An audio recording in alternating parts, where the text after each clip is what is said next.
So what can you do with a 2-octave scale that you can't do with a 1-octave scale? Check this out.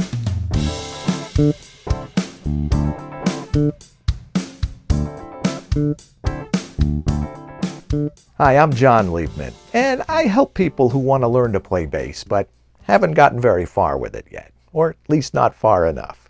Welcome to another edition of The Essence of Groove right here on ForBassPlayersOnly.com. Now, the last couple of lessons, I've been talking to you about my new course that I'm developing right now called Total Scales Mastery, where I'm giving away the first whole big bunch of lessons totally free. And a lot of you have taken advantage of that. If you haven't, or if you want to sign up for it, ForBassPlayersOnly.com/TSM. That's for Total Scales Mastery. You can get all these lessons right now for free. Last couple of lessons, we've been focused on the 1-octave major scale and scale studies.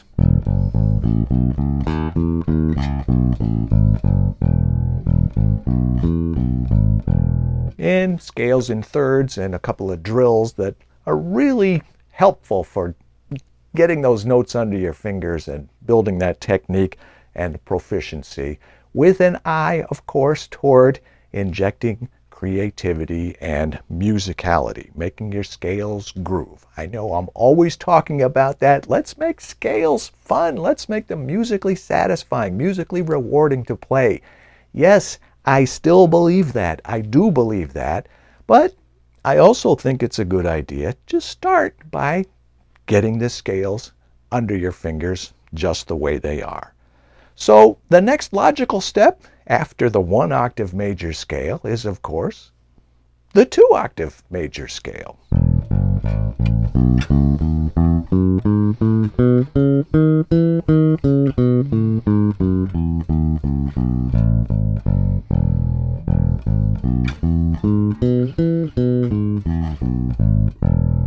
You notice I always include the arpeggio after playing this scale. My teacher just drilled that into me. This was my classical double bass teacher with the bow. But hey, arpeggios are important on the upright bass and on the electric bass. Now, I'm happy to announce that the next 2 lessons in Total Scales Mastery are available, and they cover the 2-octave major scale. And there are a lot more notes in these scales, in these lessons. But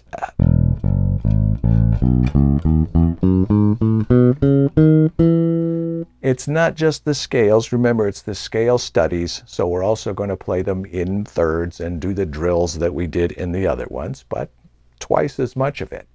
Now, as far as injecting that creativity and that musicality, that is what you want to keep in mind. Yes, you want to learn the scales, you want to build the technique, you want to build those chops, and then, of course, we're all here to make music with them. So let me show you a few examples. Let's take an F major scale, for example.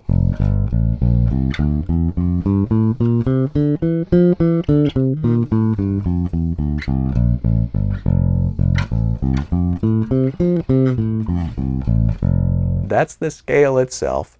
And how about something, well, some people would think that sounds like music. Jocko would say, hey, just tuning up. He said, hey, that sounds like music. And he did that's a whole other topic for a whole other lesson. But the point is, yeah, you can make the scales themselves sound musical. But let's say you want to play, a walking bass line.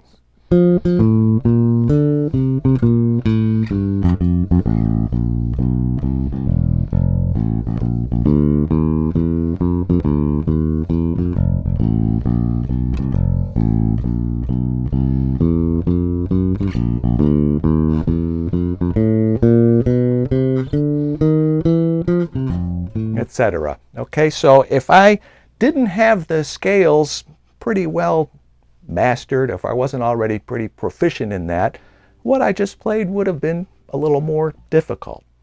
Let's say we want to play a funky R&B kind of groove.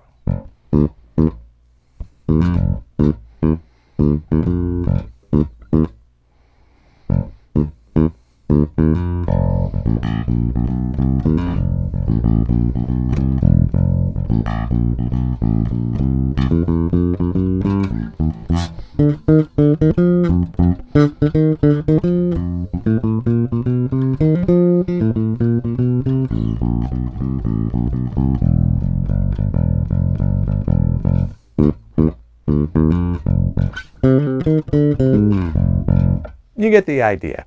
What I'm doing is taking the notes from the scale, altered a couple of them just to make it a little funkier and R&B-er, but you get my point. If you get the scales under your fingers, you can do all kinds of musical things. Let's move it up to A, for example, or the 2-octave scale, which I don't need to show you right now. But the point is, suppose we want to play a shuffle.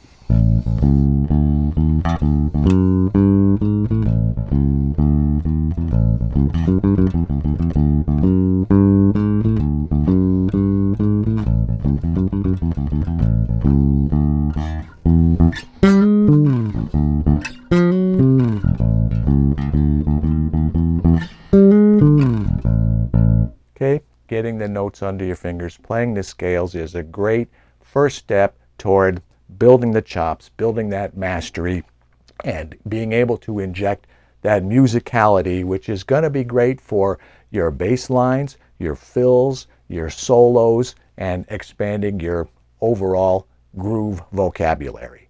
So in these next 2 lessons, lessons 5 and 6, is that right? Yes, I believe that's right. We're going to do the 2-octave major scales. Again, you can get this all for free, and you can download the PDFs of all the music. It's got the notation, it's got the tablature, it's got all the fingerings, and it's all the major scales, starting from the open E string, going all the way up to E flat on the 11th fret of the E string, covering all the scales, F sharp and G flat, which sound the same but are written differently. C flat and B major, again, they sound the same, they're written differently. And C sharp and D flat, sound the same, written differently. So you're going to get 15 examples of what sounds like 12 because of the 3 I just mentioned. And the variable speed audio tracks, the drums only track, you can slow them down, you can speed them up, you can isolate any scale that you want to spend more time on. This is all for free. Why would you not want this? ForBassPlayersOnly.com/TSM.